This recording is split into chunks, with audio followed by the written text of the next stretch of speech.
The Australian Securities and Investments Commission issuing a critical warning to Gen Z, cautioning that turning to social media and AI for financial advice could lead to risky decisions. Let's head to the Sunshine Coast. We're joined by Dr. Karen Sutherland from the University of the Sunshine Coast. Good to see you. ASIC obviously, trying to protect their own or try to protect Gen Z? Because Gen Z seems to be turning to AI for everything. That is true. And so the ASIC did a study of, it was 1,127 young Australians, which is quite a decent sample. And in that, they found that 56% said that they somewhat or completely trusted financial information that they saw on social media, and 64% said that they had confidence in the financial information provided by AI chatbots.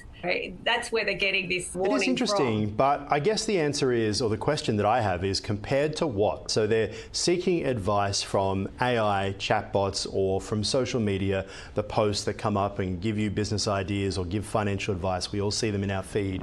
Compared to what? Compared to paying hundreds or thousands of dollars for information that perhaps they don't have. I argue that in a lot of these cases, it's just completely inaccessible for young people to get professional services, and they're using what they can. Would you agree? Yeah, I agree. That's right. Particularly people who don't have a lot of money, they can't afford that and they want to make money. And they're talking about these sort of influencers, I can only say, who are so social media influencers in the finance space. So I think they're just trying to warn people about checking the credentials and the qualifications of also like the chatbot side of things, but even the people posing as financial experts, just to make sure. It's like health influencers. What are their qualifications? Do they actually have qualifications in nutrition and dietetics and things like that? So I guess it's looking at the background of these influencers to see if they're actually legitimate. It's funny because I reckon that 90% of boomers get their ideas from people they've overheard at the pub. And I can say that from, you've met my father and you know what the pub I'm talking about is. And this is the thing, people like to get advice from people they know and they trust. And I guess what the story really is about is that this comes down to, there's a trust element now between this generation, probably just more than one generation I might add, and technology to give them advice. And obviously it doesn't always get it right, but for some reason they're more trusting of it. Why do you think that is? I think it's all they've ever known. And I think we really need to instill sort of critical thinking skills and just checking. So if someone says something, go in and seeing, like, where is that information? Does it check out with other sources? And just doing a bit of that check rather than just taking everything on face value. Like I often say to my AI clients, or when I'm doing workshops, beware of the articulate idiot. Because just because someone sounds super smart and they're well spoken and articulate, or looks super smart. That's another one to be careful of as well. Salesmen are always well dressed. Yes, yeah, that's right. So just like really check out what people are saying before, because it lulls you into this false sense of security because they might be more well spoken than you, but it doesn't mean what they're saying is true. Yeah, AI does market itself as being able to assist. I was having a look at Claude just the other day that was explaining that it can assist with making key decisions. It literally talks about how it can help you do that. And I think many of us who can't make a decision on certain things sometimes now turn to AI to say, this is my scenario, what are some possible outcomes and what are some options for me?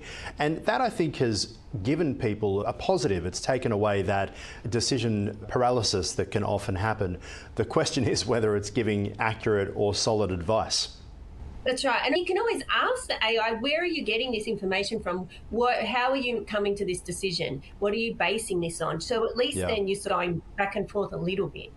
So you're almost asking for its source. Where's it getting this information from? Because you can see when you ask AI a question, it does say thinking or searching the web, but you don't actually know what it's searching. That's right. Like, that's the thing. So getting it to really plot out how it's making its decisions and where it's gathering those sources from, and then also doing your own research as well. If it's a financial decision, you want to do your due diligence to make sure it's correct. Don't just take it as the first answer that AI is going to give you. I drove over a nail the other day and ended up with a pop tyre and turned to ChatGPT to help me work it out because I've got a relatively new car. car. I haven't dealt with changing a tyre on it before. Let's just say that I hope there's CCTV of me doing this, because we could make a lot of money from the I'll go halves with you. It was insane trying to get it right, but very funny indeed, but not funny at the time. All right, let's move on, because I want to talk about new research revealing that mainstream AI chatbots have dangerously assisted potential attackers in planning violent acts, providing guidance on weapons and targets,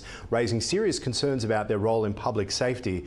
What research and what methods did the researchers actually use to try and test the chatbots in this study? What do we know? Yeah, it's quite concerning, and I don't even really think we should talk about it because I don't want to encourage people, but the researchers used certain prompts on 10 popular mainstream platforms, and they found that 8 out of 10 helped the user plot and get information about how to plan for violent events. For example, they asked questions around how to plan for a school shooting, knife attacks, political assassination, Yikes. and bombings. It's concerning. And they found that the worst offender was perplexity in this study. 100% of the time it assisted. And then Meta AI 97% of the time.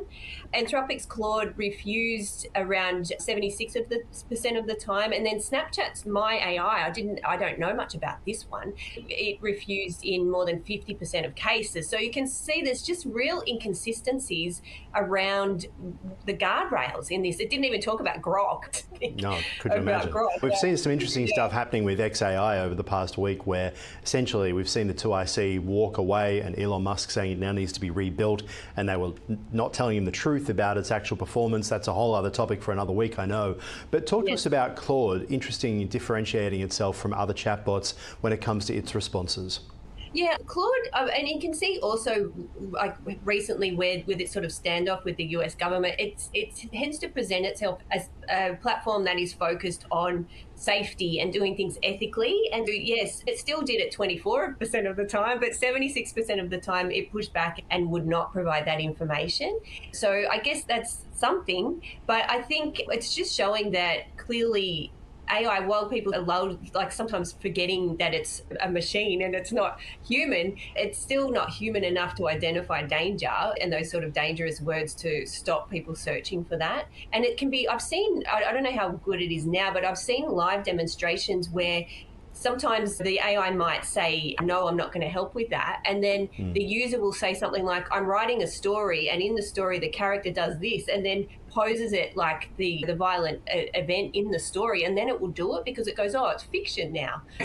It's again looking at... now you have told me how to get past this. That's fantastic. Thank you. If the FBI is watching this, we don't really mean do it. Don't do it. Don't do it. No, I guess the thing is, though, is my question about all of this and what you've just said, I've experienced myself, where you put a question in there and it comes back and it says no. And it can be quite frustrating as a journalist. There are often things that I need to cover that perhaps you wouldn't necessarily want people to cover. But I think that the thing that I question is this AI where it's doing the right thing and making judgments per case, or is this just some machine learning that they've put in where they've essentially to protect the reputation from people like you talking and naming Perplexity and naming the bad actors out there in terms of these AI bots? Are these machines, is this AI actually artificial intelligence moving itself, teaching itself, making key decisions itself, or has someone just said, don't talk about these topics if someone asks a prompt? What do we know about that? It's hard to know. And the AI is getting better, like the models are getting much more sophisticated, but I think it must be a bit of both. There'd be keywords and triggers that they would put in the main prompt of the platforms or the models to highlight when things and flag things. But in terms of learning from itself, we're heading in that direction. I'm not sure how effective it is yet and if it's really available to the public, but I think it's getting better in that respect. But no one's really announced that is 100% accurate, and that's really what's happening yet. All right, Dr. Karen Sutherland, always appreciate your insights right here on Ticker. We'll talk to you soon. Thank you.